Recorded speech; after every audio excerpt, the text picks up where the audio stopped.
Hello friends, उमंग study point के online परिवार में आपका बहुत बहुत स्वागत है। ये भारतीय संविधान एवं राज्य व्यवस्था की एनसीईआरटी सार संग्रह की वीडियो है, जिसमें वन लाइनर है जो यूपीपीसीएस, आरओएआरओ, बीपीएससी जैसी परीक्षाओं के लिए बहुत ही महत्वपूर्ण है। देखते हैं इसमें। यदि लोग जो चुनकर आएंगे योग्य, चरित्रवान और ईमानदार हुए तो वे दोषपूर्ण संविधान को भी सर्वोच्च बना देंगे। ये कथन किसने बोला था? डॉक्टर भीमराव अंबेडकर जी ने बोला था। दूसरा है, कैबिनेट मिशन योजना के तहत गठित अंतरिम सरकार का नेतृत्व किसने किया था? ये जवाहरलाल नेहरू ने किया था। भारत के संविधान की मुख्य विशेषता नहीं है सबसे छोटा लिखित संविधान। ये क्या नहीं है? विशेषता नहीं है। क्यों? कि हमारा देश के संविधान क्या है? सबसे बड़ा लिखित संविधान है।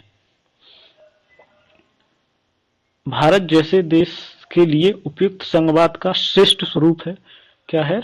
सहकारी संघवाद। नेक्स्ट देखते हैं।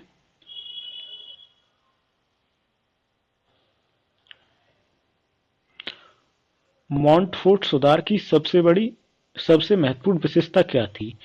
केंद्र और रियासतों के साथ साथ द्वैत शासित रियासतों के मध्य शक्तियों का विभाजन। क्या थी? शक्तियों का विभाजन। किसके? केंद्र और रियासतों के मध्य।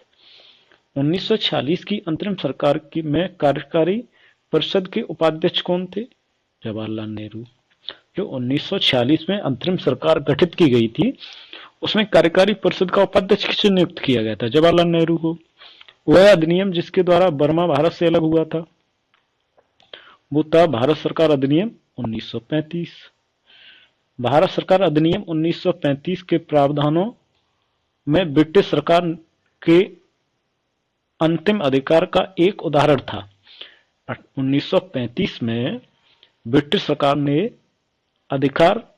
अंतिम अधिकार का एक क्या उदाहरण है? तो वो है प्रांतीय सरकार पर गवर्नरों के लिए विशेष शक्तियां। मतलब प्रांतों में जो सरकार चल रही थी उसके लिए गवर्नरों को क्या विशेष शक्तियां दे दी गई थी। सर्वप्रथम भारत के लिए संविधान सभा का गठन का प्रस्ताव 1934 में किसने? एम एन राय के द्वारा दिया गया था। 1947 से पहले 26 जनवरी को क्या कहा जाता था? स्वतंत्रता दिवस कहा जाता था। देखो, भारत में सांप्रदायिक चुनाव प्रणाली सबसे पहले शुरू कब हुई थी? ये हुई थी मॉर्लो मिंटो रिफॉर्म से 1909 ईस्वी में। तो मॉर्लो मिंटो रिफॉर्म से 1909 ईस्वी में। वह भारतीय अधिनियम जो ब्रिटिश प्रधानमंत्री लॉर्ड नॉर्थ की अध्यक्षता वाली समिति की रिपोर्ट पर आधारित था, वो था विनय अधिनियम 1773। संविधान सभा के 1946 के अंतर्गत भारतीय संविधान का निर्माण हुआ था। तो किसके हुआ था? किसके स्वरूप हुआ था? कैबिनेट मिशन प्लान के स्वरूप हुआ था। कैबिनेट मिशन कब आया था? 1946 में आया था। उससे क्या हुआ था? संविधान सभा का निर्माण हुआ था। और संविधान सभा ने एंड में जाके 2 वर्ष 11 माह 18 दिन में क्या बनाया था? संविधान बनाया था। 1919 के भारतीय परिषद अधिनियम को जाना जाता है किस नाम से? मॉर्लो मिंटो नाम से जाना जाता है। मॉर्लो मिंटो सुधार। भारत में लोकसभा अध्यक्ष और उपाध्यक्ष जिसे डिप्टी स्पीकर के नाम से जाना जाता है, ये पद कब सृजित किए गए थे? किसके द्वारा सृजित हैं? भारत शासन अधिनियम 1919 के प्रावधानों के तहत। गवर्नर जनरल और प्रदेश के गवर्नरों को संवैधानिक दर्जा किसके द्वारा दिया गया? भारत स्वतंत्रता अधिनियम के द्वारा। किसके द्वारा? भारत स्वतंत्रता अधिनियम के द्वारा। खालिस्तान ने पहली बार देश में प्रत्यक्ष चुनाव की शुरुआत की। इसके द्वारा सीमित लोगों को उनकी संपत्ति, कर एवं शिक्षा के आधार पर मताधिकार दिया गया था। भारत सरकार अधिनियम 1919। मतलब पहली बार प्रत्यक्ष चुनाव की शुरुआत हुई थी और मताधिकार किन किन को था? कुछ लोगों को ही था जिनके पास संपत्ति होती थी, जो कर देते थे और जो शिक्षित हुआ करते थे। भारतीय संविधान लागू होने से पहले भारत का प्रशासन मूल रूप से किसके द्वारा अनुसार मतलब किसके द्वारा शासित होता था? वो था भारत सरकार अधिनियम 1935। आगे देखें, यूनाइटेड किंगडम की संसद का अधिनियम जिसके बारे में कहा जाता है जो भारत में उदार तानाशाही और जिम्मेदार सरकार की उत्पत्ति के अंत को दर्शाता है, वो क्या था? भारत सरकार अधिनियम 1919।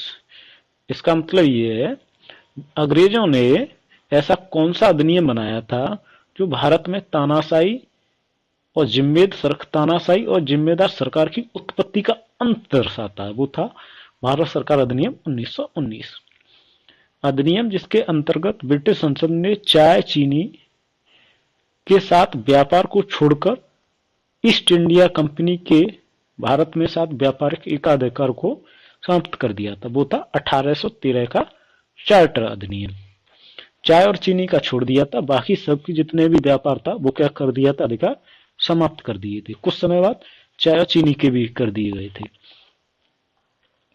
ब्रिटिश भारत 1937 में भारतीय राष्ट्रीय कांग्रेस का मंत्रिमंडल नहीं बना था, मतलब कांग्रेस की सरकार कहां पर नहीं बनी थी? तो ये पंजाब और बंगाल में नहीं बनी थी। अधिनियम जिसके द्वारा भारत परिषद इंडिया काउंसिल को समाप्त किया गया था, तो इंडिया काउंसिल को किसके द्वारा समाप्त किया गया था? भारत सरकार अधिनियम 1935 के द्वारा। 1973 के रेगुलेटिंग एक्ट में बंगाल का प्रथम गवर्नर जनरल किसे नियुक्त किया गया था? किया था वारेन हेस्टिंग्स को 1774 ईस्वी। वह एक्ट जिसके द्वारा बंगाल में उच्चतम न्यायालय की स्थापना की गई थी, वो था 1773 का रेगुलेटिंग एक्ट।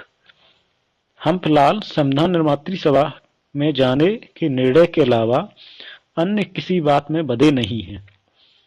ये बात किसने बोली थी? ये बोली थी मोहम्मद अली जिन्ना ने।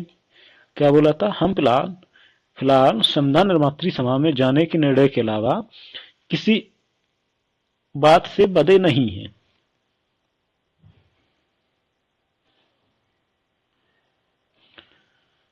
उन्नीस सौ 1935 के अधिनियम के तहत कराए गए विधानसभा चुनाव में कांग्रेस ने पूर्ण बहुमत नहीं प्राप्त किया था। कहां पर नहीं किया था? बंगाल में नहीं किया था। ब्रिटिश सरकार का अधिनियम जिसने पहली बार भारत में शिक्षा के लिए कितने 1 लाख रुपए दिए थे, वो था चार्टर अधिनियम 1833। भारतीयों को पूरे देश में प्रशासन में कुछ हिस्सा लेना संभव बनाने वाला कौन सा अधिनियम था? चार्टर अधिनियम 1833।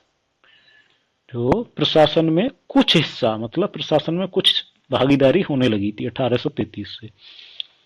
अब है एक संघीय व्यवस्था, केंद्र में द्वैत शासन भारत में लागू किया गया था। केंद्र में द्वैत शासन 1935 के अधिनियम द्वारा कहां पर केंद्र में किया गया था? भारत शासन अधिनियम 1935 में स्वीकार किया गया महत्वपूर्ण और स्थायी अवयव नहीं है क्या देश के लिए एक लिखित संविधान। भारत में स्थानीय स्वशासन का जनक किसे माना जाता है? लॉर्ड रिपन को माना जाता है। भारतीय संघवाद के बृहद होने का कारण क्या था? क्योंकि इसमें संघ और राज्य दोनों का संविधान है। भारतीय संविधान के बड़े होने का क्या कारण है? कि इसमें संघ का और राज्यों का दोनों का संविधान मिक्स है। पंडित जवाहरलाल नेहरू के नेतृत्व में अंतरिम सरकार का गठन कब हुआ था? 1946 में। Thank you friends. वीडियो अच्छा लगा हो तो वीडियो को शेयर कीजिए। अभी तक चैनल को आपने सब्सक्राइब नहीं किया तो चैनल को सब्सक्राइब जरूर कीजिए। नेक्स्ट वीडियो मिलते हैं।